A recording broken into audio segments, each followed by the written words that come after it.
Good afternoon सभी बच्चे को देशा मैथमेटिक्स क्लासेस सीखे में।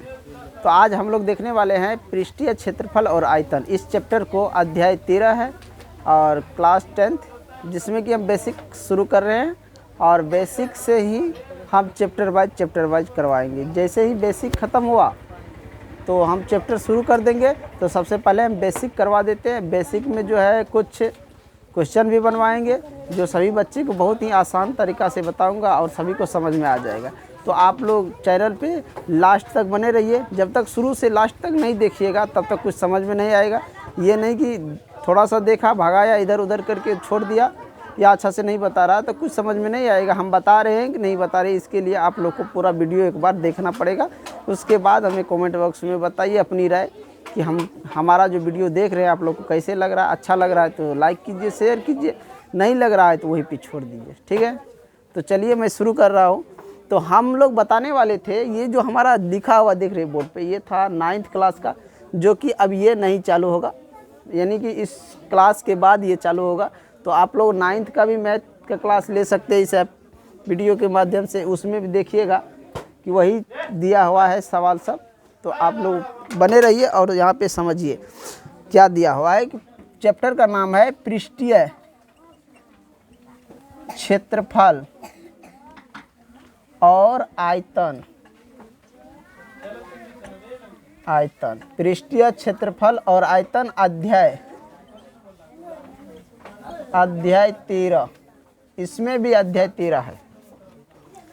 9th में भी अध्याय 13 है और 10th में भी अध्याय 13 है। ये याद रखना। क्लास 10th है एनसीईआरटी बुक है, उससे मैं बता रहा हूँ। और जो बेसिक है, बेसिक तो किसी भी बुक से पढ़ सकते हो। कोई भी बुक बनाओगे तो बेसिक तो वही होगा। समझ गया। तो सबसे पहले हम लोग किसके बारे में जानेंगे? घन। सबसे पहले घन के बारे में जानेंगे। घन जो होता है कैसा होता है? घन कैसा होता है? घन जो है ना, किसके मिलने से बना होता है?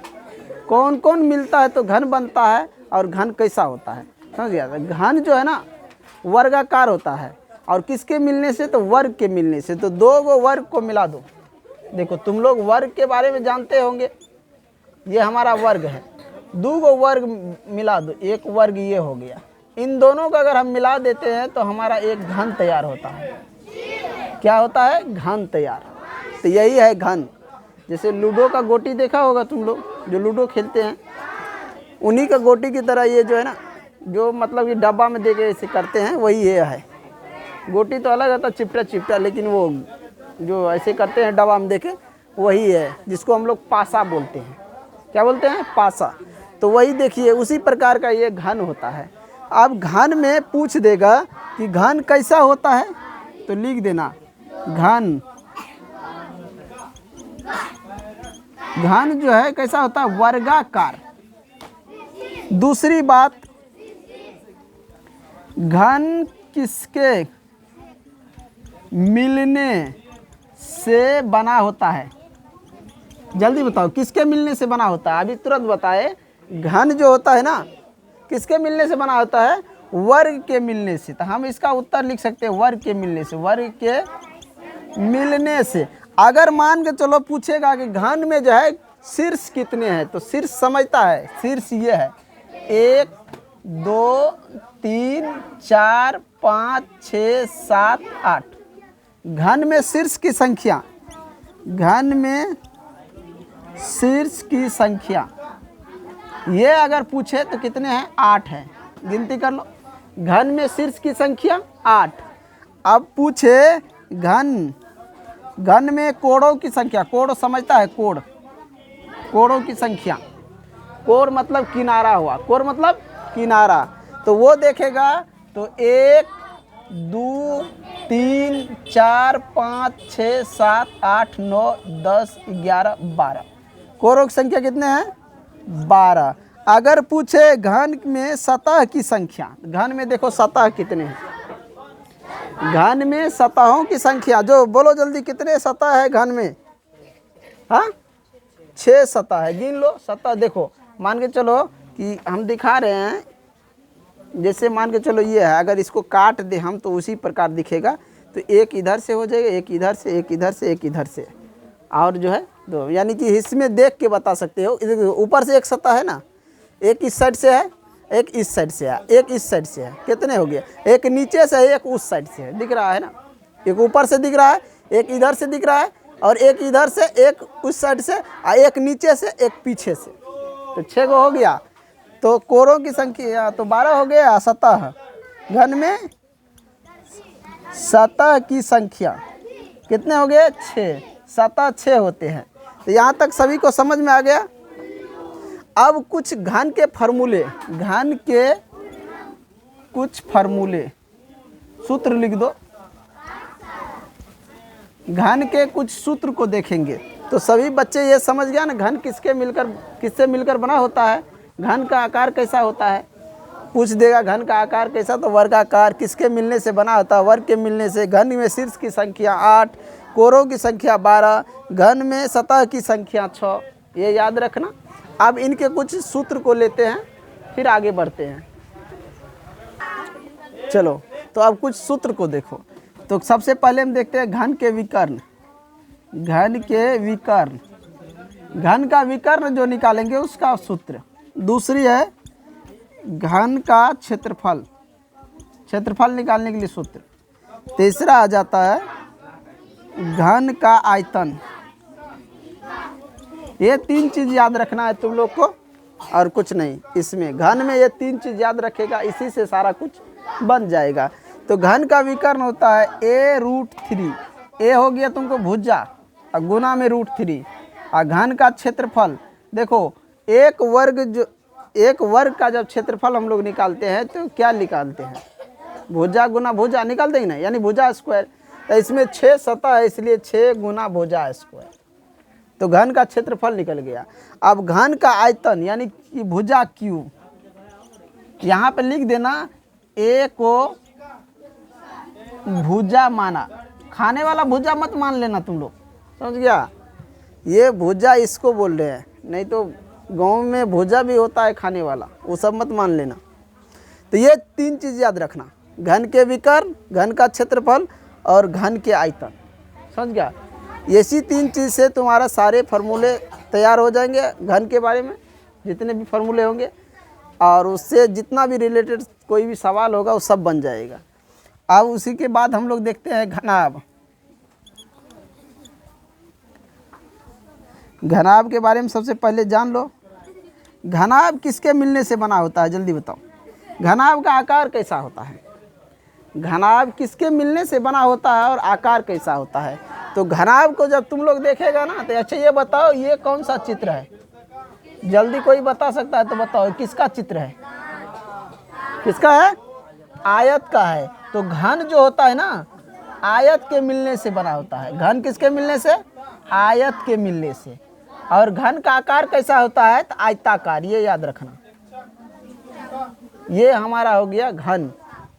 बाकी बात रहे इसमें शीर्ष की, तो 1 2 3 4, 4 इधर शीर्ष उतने हैं, समझ गया? सतह उतने हैं, किनारा उतने हैं।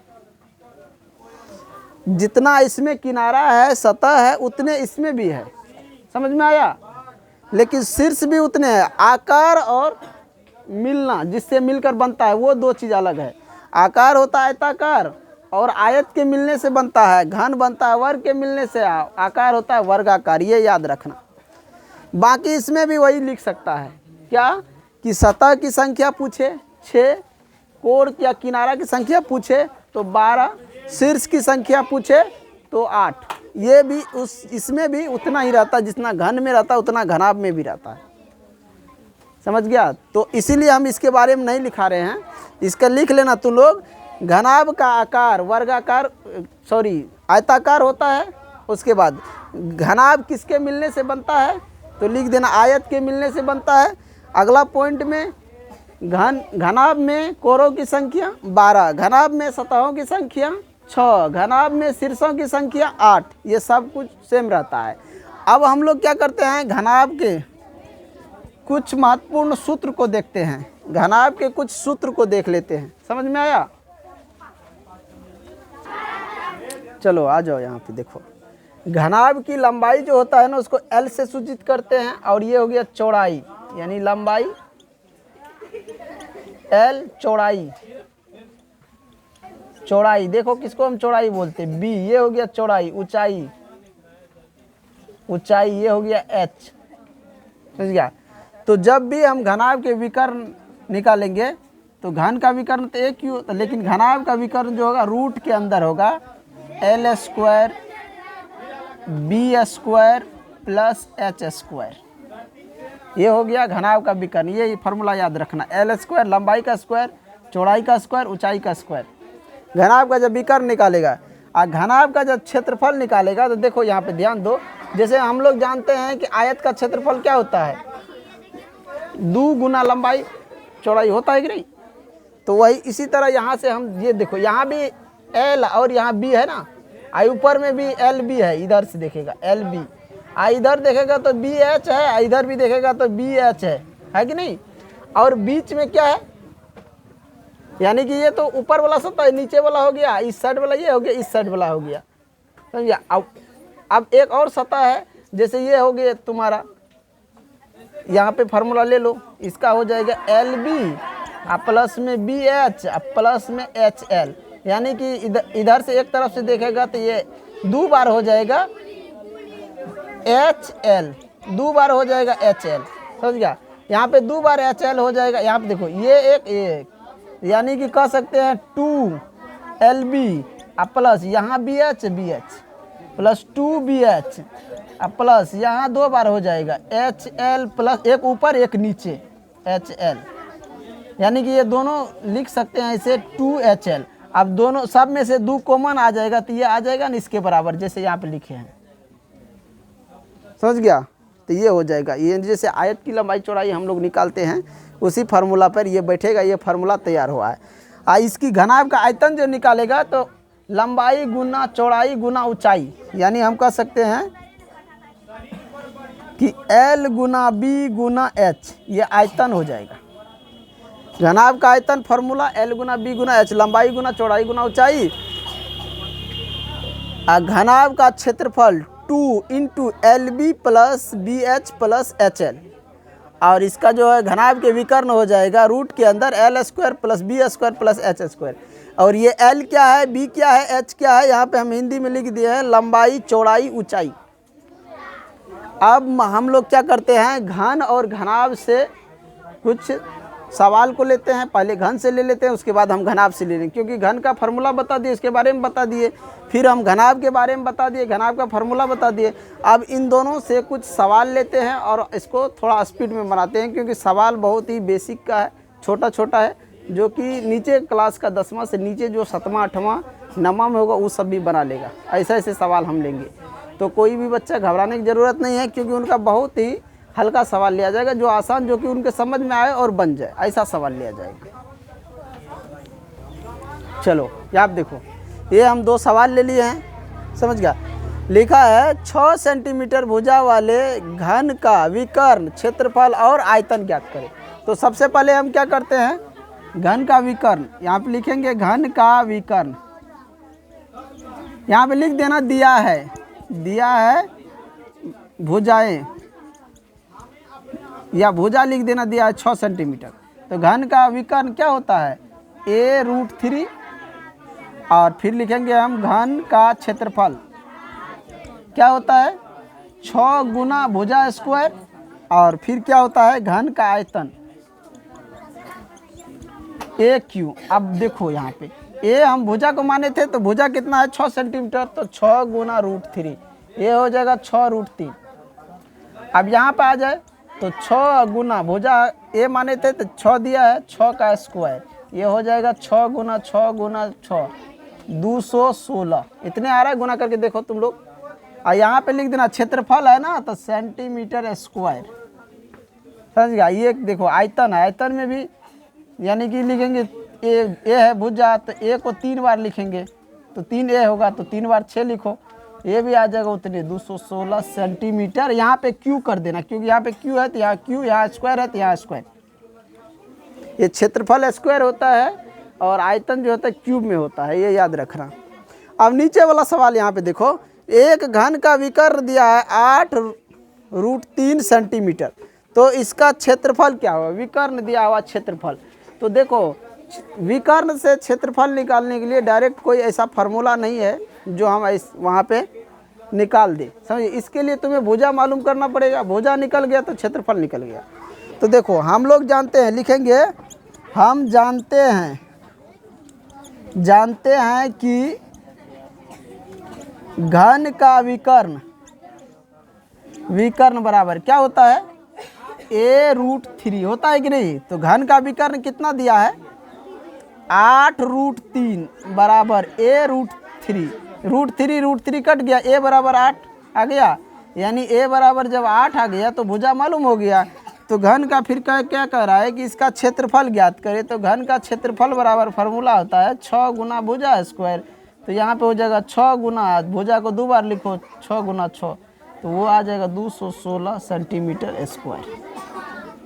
आए समझ में? तो दोनों सवाल बहुत ही आसान था और सभी बच्चे को समझ में आ गया होगा। और भी सवाल लेते हैं इस तरह का और आगे बढ़ते हैं। लिख लिए हैं सभी? चलो आगे बढ़ जाते हैं हम।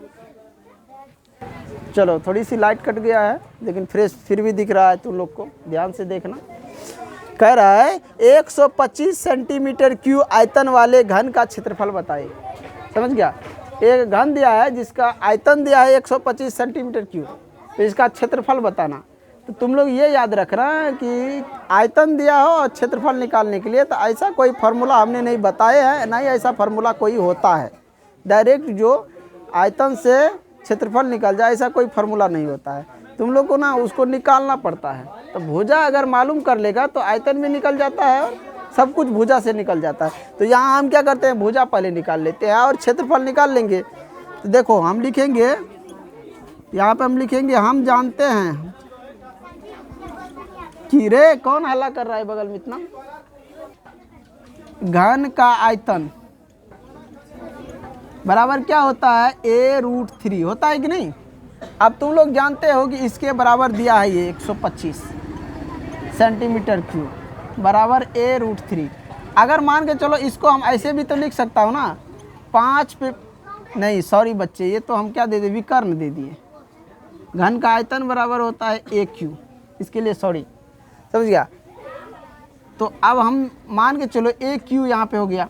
और अब यहाँ पे हम इस 125 को 5 पे पावर क्यू लिखेंगे। 5 गुना 5 गुना 5 लिख सकते हैं ना, 5 गुना 5 लिख सकते हैं। और जब हम 5 गुना 5 लिख सकते हैं तो इसको गुना जब करेंगे तो 5 25 पंचे 125 इतना हो जाएगा। तो 5 पावर 3 और इधर a पावर 3। अब पावर काट दिए तो a बराबर या 5 बराबर a या a बराबर 5, ये तुम्हारा भुजा निकल गया। और जब तुमको भुजा मालूम है तो क्षेत्रफल निकाल सकता है। घन का क्षेत्रफल क्या होता है? 6 गुना भुजा स्क्वायर। तो यहाँ 6 गुना भुजा कितना है? 5, तो 5 गुना 5 हो जाएगा। अब गुना कर लो, 6 पंचे 30, 30 पंचे कितना हो गया? 150। ये सेंटीमीटर स्क्वायर कितना निकला? 150 सेंटीमीटर स्क्वायर आ गया घन का क्षेत्रफल, जो कि घन का आयतन दिया था और हमको क्षेत्रफल निकालने के लिए एक सवाल कह रहा था। देखो यहाँ पे कितना भारी मिस्टेक हो गया कि घन का आयतन बराबर लिख दिए विकर्ण का फार्मूला। ध्यान रखना तुम लोग। अब यहाँ पे देखो दूसरा क्वेश्चन कर रहा है, दूसरा जो सवाल है ये कह रहा है कि 96 सेंटीमीटर स्क्वायर क्षेत्रफल दिया है घन का, आयतन बताने के लिए। इसका उल्टा जस्ट ये सवाल है, इसमें आयतन दिया था और क्षेत्रफल पूछ रहा था, इसमें क्षेत्रफल दिया है आयतन पूछ रहा है। तो हम इसमें भी लिखेंगे हम जानते हैं, जानते हैं। तुम लोग अब क्या जानते हो, लेकिन हम जो जानते हैं वो लिखे हैं, तुम लोग भी लिखना। हम जानते हैं घन का क्षेत्रफल बराबर क्या होता है? 6 गुना भुजा स्क्वायर होता है ना, सभी जानते हैं, हम भी जानते हैं, आप सब भी जानते हो। तो यहाँ पे लिख देना घन का क्षेत्रफल के जगह जितना दिया है उतना। यहाँ 96 सेंटीमीटर दिया है तो इसके बराबर लिखेंगे 96 सेंटीमीटर स्क्वायर बराबर में 6 गुना भुजा स्क्वायर हो जाएगा। अब ये तुम लोग ध्यान से रखो कि अगर ये गुना में है इधर आएगा तो भागा में आ जाएगा, आ जाएगी नहीं? तो यहाँ पे ले लेंगे, तो ये आ जाएगा 96 के नीचे में 6 आ जाएगा भाग में, और उधर बच जाएगा a स्क्वायर। 6 से काटेगा तो 16 आ जाएगा। अब 16 बराबर में a स्क्वायर, या हम 16 पे रूट चढ़ाएंगे तो इधर ए बचेगा, ये हट जाएगा, इधर आ जाएगा रूट में।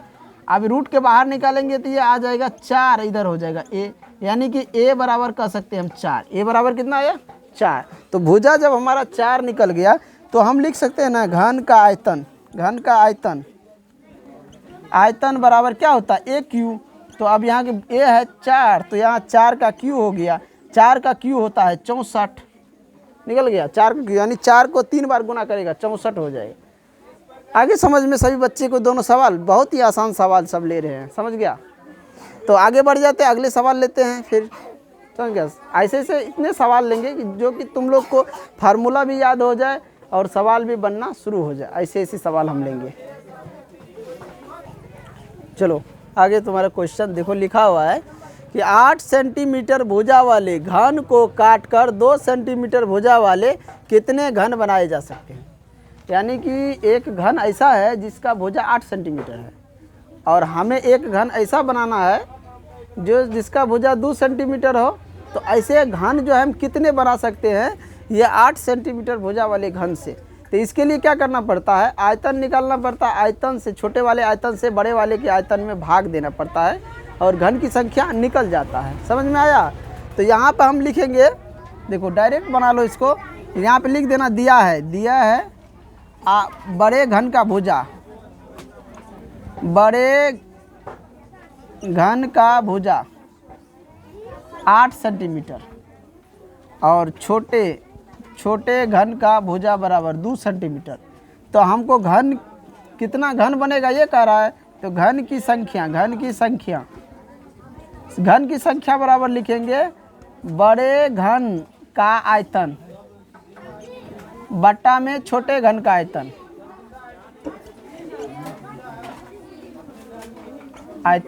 एक चीज याद रखना तुम लोग, चाहे वो बड़ा घन हो चाहे वो छोटा घन हो, आयतन जो है ना फार्मूला एक ही होता है।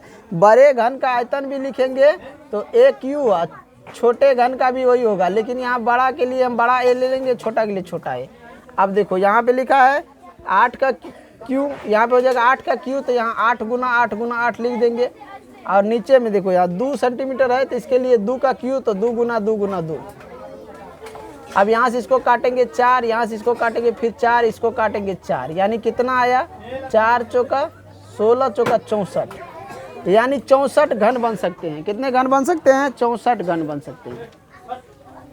अब चाहे तो तुम लोग अब यहाँ पे थोड़ा सा चेंज करके भी सवाल को बना सकते हैं। जैसे मान के चलो हम यहाँ पे 6 सेंटीमीटर 8 सेंटीमीटर लिखे हैं, तो यहाँ हम लिख सकते हैं 16 सेंटीमीटर भुजा वाले घन को काटकर मान लो 4 सेंटीमीटर भुजा वाले घन कितने बना जा सकते हैं। तो यहाँ पे ये भी लिख सकता है कि मान के चलो 16 है, तो यहाँ पे तुम 16 को 3 बार गुना में लिख दो, यहाँ 4 को 3 बार काट दो, फिर आ जाएगा उतने ही। समझ में आया। तो इस तरह तुम लोग चेंज करके बना सकते हो।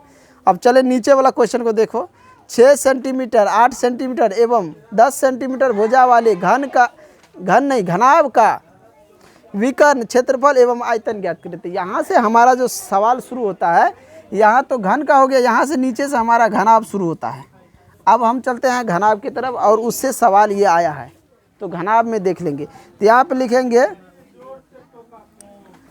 माना कि घनाभ की विमाएं, माना कि घनाभ की विमाएं लंबाई यानी L कितना है 6 सेंटीमीटर। यानी कि ये भी लिख सकता है तुम लोग, सबसे बड़ा भुजा को L मान लेना, 10 भी लिख सकता है, चाहे कोई भी लिख लो, कोई दिक्कत नहीं। और चौड़ाई B बराबर 8 सेंटीमीटर, ऊंचाई H बराबर 10 सेंटीमीटर। लेकिन चाहे तो तुम लोग देखो ऐसा दिया रहे तो सबसे बड़ा भुजा को L मानना, तो सबसे बड़ा 10 है, तो यहाँ लंबाई 10 दे देंगे, चौड़ाई 8, यानी कि उसके बाद जो है 8 ले लेंगे चौड़ाई में, चौड़ाई 8 है, और यहाँ ऊंचाई में दे देंगे 6, ऊंचाई में क्या दे देंगे 6। अब ध्यान रखना कि कह रहा विकर्ण क्षेत्रफल आयतन, तो घनाभ का विकर्ण बराबर क्या होता है, हम जानते हैं घनाभ का फार्मूला क्या होता है, रूट के अंदर में L² plus B² plus H²। और सबको हम ये यहाँ हमारा मान दिया हुआ बैठा के निकाल लेंगे, समझ गया। इनको मिटा के हम आगे निकालते हैं, तुम लोग भी अपना बनाओ, फार्मूला बैठाओ और सीधा बनाओ, कोई दिक्कत नहीं है सवाल बनाने में। सबसे बनेगा और सब कोशिश करोगे तब बनेगा, ये नहीं कि बैठे रहने से नहीं, समझिए। अब यहाँ पे लिखो घनाभ का विकर्ण। घनाभ का विकर्ण क्या होता है? रूट के अंदर L square plus B square plus H square, और रूट के अंदर एल कितना है 10, 10 का स्क्वायर प्लस बी कितना 8, 8 का स्क्वायर प्लस एच कितना है 6, 6 का स्क्वायर। तो 10 का स्क्वायर 100 हो जाता है, 8 का स्क्वायर 64, 6 का स्क्वायर 36। अब रूट के अंदर ये कितना हो गया 100, इन दोनों को जोड़ेंगे 100, 100 200, रूट के अंदर ये 200 हो गया। अब रूट से बाहर कर लो 200 को कितना आता है, रूट के बाहर करेगा 10 रूट 2 सेंटीमीटर आ जाएगा। 10 रूट 2 सेंटीमीटर क्या आया? घनाभ का विकर्ण। कारण यहाँ पे घनाभ का विकर्ण। अब कह रहा फिर क्षेत्रफल, तो हम घनाभ का विकर्ण निकाले हैं, अब क्षेत्रफल निकालना है। तो यहाँ पे लिखेंगे घनाभ का क्षेत्रफल। घनाभ का क्षेत्रफल, क्षेत्रफल के लिए फार्मूला होता है, इसको ले लेंगे इधर, देखो इसका फार्मूला क्या होता है 2 into L B plus B H plus H L, ये फार्मूला होता है। अब इस पे बैठाते चलो, जो मान दिया है किसी को कोई दिक्कत नहीं होगा, मान बैठाते चलो। यहाँ हो जाएगा 2 गुना में एल कितना है 10 गुना बी 8 प्लस 8 गुना 6 प्लस इधर 6 गुना 10, ये आ गया 2 गुना इधर कोष्ट में 10 8 80 प्लस 8 6 के 48 प्लस 60। अब इस सबको जोड़ लो, 60 और 80 कितना हो गया 140, 140 में 48 जोड़ेगा तो कितना हो जाएगा 140 48 जोड़ो, 140 में 48 जोड़ दो 8 8 1 88 आ जाता है। हम यहाँ पे लिख देंगे, दिख रहा है ना तुम लोग को रे, 2 गुना 188, और दोनों गुना कर लो, जितना आ जाएगा उतना सेंटीमीटर स्क्वायर कर देना, क्योंकि क्षेत्रफल में स्क्वायर होता है। तो 8 दूना 16, 8 दूना 16 1 17, 2 का 2 1 3, 376 सेंटीमीटर स्क्वायर। यहाँ पे देखना कि दिया किस में है, सेंटीमीटर में, इसलिए सेंटीमीटर स्क्वायर हो गया। अब हमारा इसमें एक और निकालना है, आयतन निकालना है। आयतन तो सबसे आसान है, समझ गया। लिखेंगे घन का आयतन, घनाभ का, सॉरी,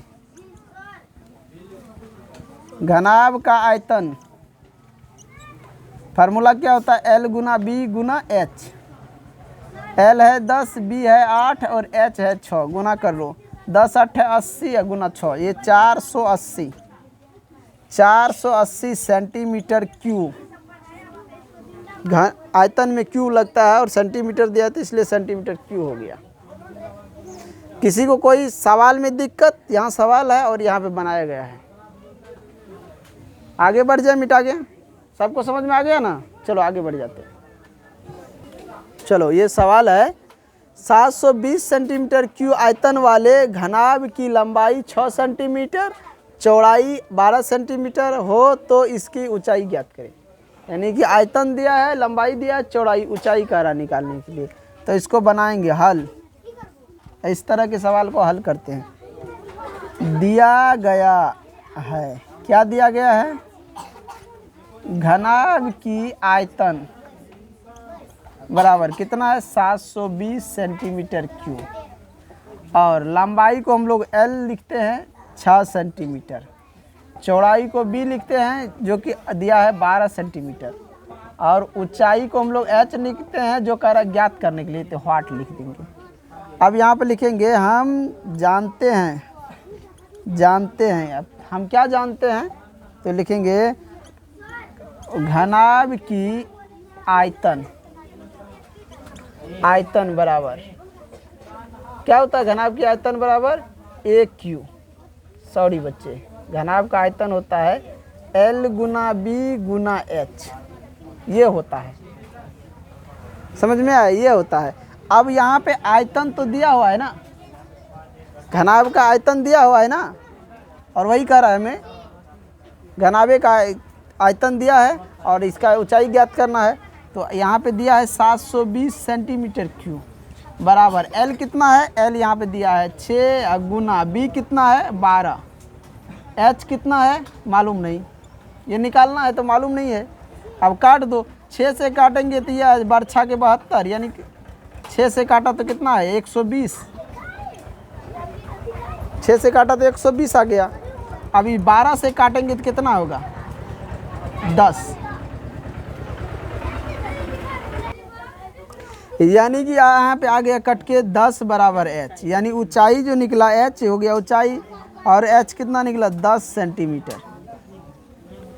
तो उस घनाभ की ऊंचाई कितना है, जिसकी आयतन 720 दिया है उसकी ऊंचाई है 10 सेंटीमीटर। तो समय ज़्यादा हो गया है, तो इन्हीं के साथ मैं इस वीडियो को एंड करता हूँ और सभी बच्चे से अनुरोध करता हूँ कि मेरे 2 चैनल हैं, दिशा मैथमेटिक्स क्लासेस सीख के और एक है इंडियन पब्लिक स्कूल बरकपुर, दोनों को सब्सक्राइब और लाइक ज़रूर करें और ज़्यादा से ज़्यादा शेयर करें, जो भी बच्चे को वीडियो अच्छा लगे हो वो सब। जय हिंद, जय भारत।